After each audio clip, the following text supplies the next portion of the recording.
Right, sorry about that, guys. I just had to respond to that email. Now, where were we? We were looking at this line that we just made thicker. So calling this plot function, return to handle, and we can now edit the properties of that. So if we look at some of these properties, you can see there's a fair bit fewer. Being deleted, busy action, button down function, color, tag, xdata mode, etc, etc, etc. So let's actually look at this xdata and ydata. Now, excuse me, what we can do is we can return certain values. So we can return this data out of xdata and ydata. So we can do plot underscore handle dot ydata, and actually returns these values.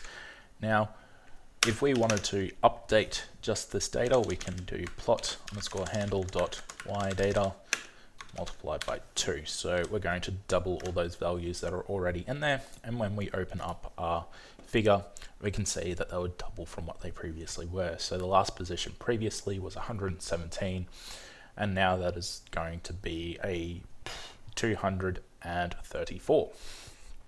Okay, so we can go back and edit the values that we had previously. We can assign new values so that we don't actually have to redraw figures and plots all the time, and it can be quite nice. Now close that one, close that, and just clear my screen. Now, those things so far haven't really allowed us to interact with the graphical user interface, and what we really need is something that we can click on. Okay, and if we want to do that, then MATLAB has a function called UI control. Okay, and I'm going to say A is equal to UI control, give it no inputs, and like plot and like a few other things, if there's no figure window already open, then it will open one. Now, UI control is this guy down here. We've created a button, right? And we can see that in our property in the background, we've got this style is equal to push button. Okay, right now it's pretty useless. We're clicking on it and it doesn't do anything. Okay, we've got a position, we've got this units pixels, which will come in handy soon. I'm just going to dock this guy so that we can see it as we edit it. Okay, so first things first, let's look at this style. Now, UI control is practically every type of control that we might want. Okay, so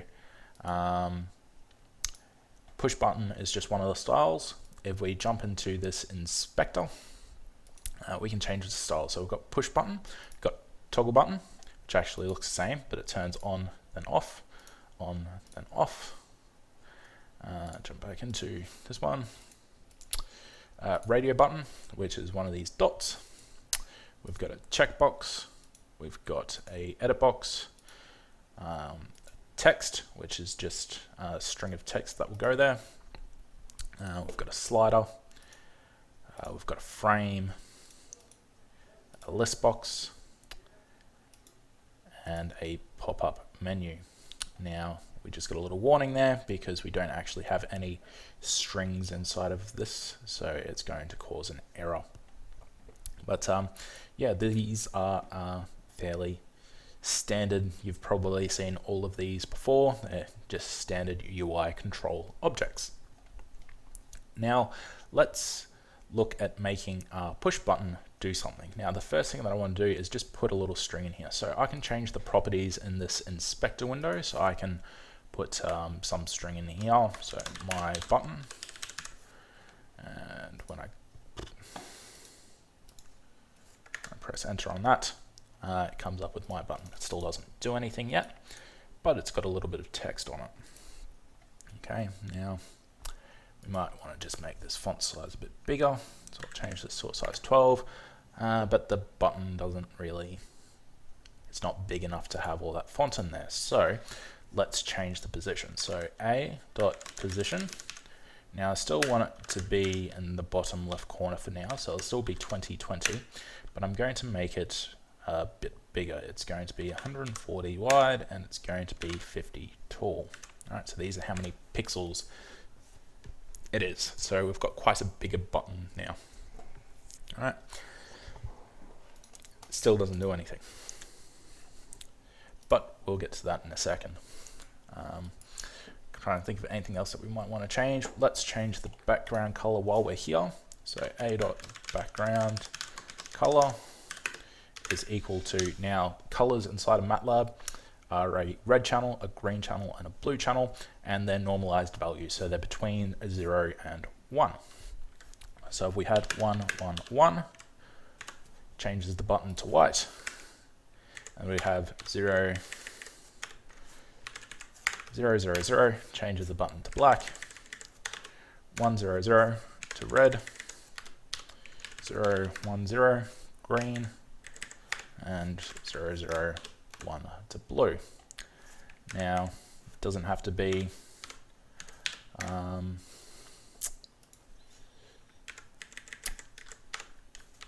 whole values, they can be half values. So we've got a teal colored button at the moment. I'm just going to leave it at that for now. But you can see how easy it is to start changing some of these elements. All right, so what we want to do is actually get this button to do something. Doing something is the purpose of making an interface. Now, you've probably seen a couple of times already this callback property. Now, this callback property is the key to making graphical user interfaces. The callback property is a function handle that gets run when the button is pressed. Okay, so or in the case of a text box, when text is entered and you press enter, this callback function is run. Now, right now, we don't have a callback function written, so we're going to write one. All right, so what we're going to do is write a function that handles a click, so it does something when we click on it. So I'm just going to go home, I'm going to write a new script, which comes up in this window. It's going to be a function. I'm going to call it my callback, and because I already know what's going to come out of this, a callback function is expected to take at least 2 inputs, okay? And those 2 inputs are going to be the handle to the button that was clicked, so it knows which button was clicked, and it's going to also give it a struct of the event data, okay? So keep those 2 things in mind. It's got to have a handle. The first input is going to be the handle of the object that is clicked, and the second input is a struct of the event data. Now, the event data is things like which mouse button was clicked, which keyboard button was pressed, that sort of thing. You don't always get that, but your function needs to be able to accept it as an input. So I'm going to put my obj as the first one and event data. All right, so I'm just going to save this quickly. It's called my callback. Excellent, so let's write this function. Now, what do we want it to actually do? So we don't really, we can't change too much stuff at the moment, so let's just write some message. So button pressed. Now, when we press the button, this function is going to be called, disp is going to be run, and this string is going to be written to the window. All right, so my callback.m is now valid. Now we need to assign the callback to the object. So I'll just jump back to here. So right now it's not doing anything. As you can see when we click on it, it's a.callback is equal to at my callback. All right. So now it's got a function handle as the value for the property of callback.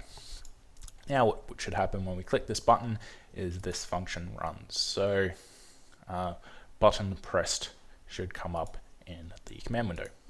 That's what happens. So we can click this button and that function gets run every time. Now that's not too useful. Just displaying a line of text isn't particularly handy, but let's start doing something different. Now let's use this first input. So the GUI backend is going to pass the object handle for that button as the first input.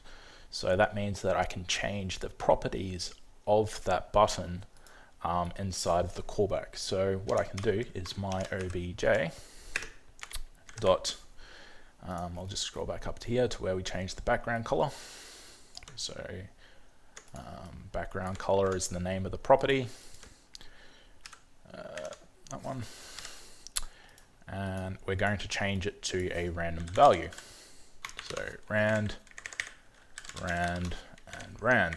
So rand returns a random value between 0 and 1. So now we'll save that. We've updated the function, and now when we click on it, it changes color to a random color. Okay, so it's now starting to do things. So have a go with that, try it out, and have some fun. Now, another thing that we might want to change is instead of just a random color, let's make it change to a random color and then go to a random position on the screen. So we'll use this position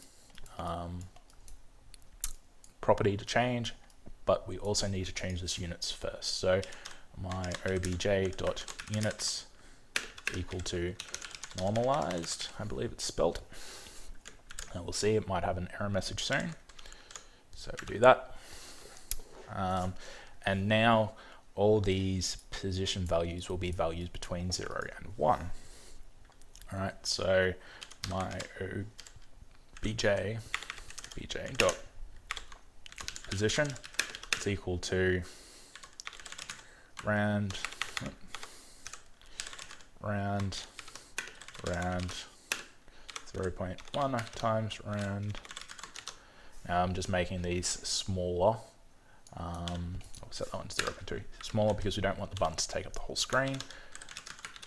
So if we do something like this, now when we click this, here we go.